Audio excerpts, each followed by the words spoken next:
du chômage. Merci. Merci, Monsieur Girardin. Monsieur Aviragnet. Merci, Madame la Présidente. Le gouvernement souhaite transformer le CICE en baisse de cotisation sociale.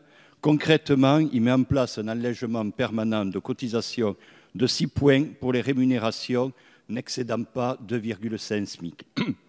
Ce qui laisse présager un premier effet pervers, la tentation de recruter des salariés en dessous de 2,5 SMIC.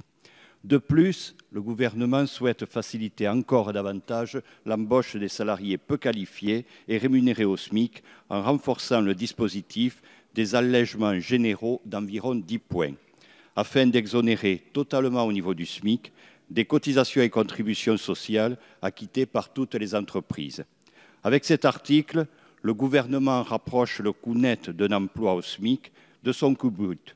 Ainsi, d'un côté, le gouvernement s'attaque aux contrats aidés parce qu'ils auraient un effet soi-disant pervers, et de l'autre, ce même gouvernement abaisse massivement les cotisations patronales sur les salaires au SMIC. Cela va produire les mêmes effets pervers que pour les contrats aidés, encourager les employeurs à employer des salariés au plus bas coût possible. De plus, le fait de rapprocher le salaire net du salaire brut est en réalité un abaissement du salaire brut, c'est-à-dire une baisse de pouvoir acquisitif des salariés.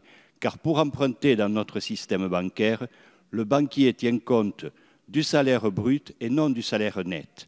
Pour calculer la retraite, on regarde le salaire brut et pas le salaire net. Pour calculer les allocations chômage, on reprend le salaire brut et non le salaire net. En somme, le gouvernement assume de vouloir relancer l'emploi par le bas, c'est-à-dire en affaiblissant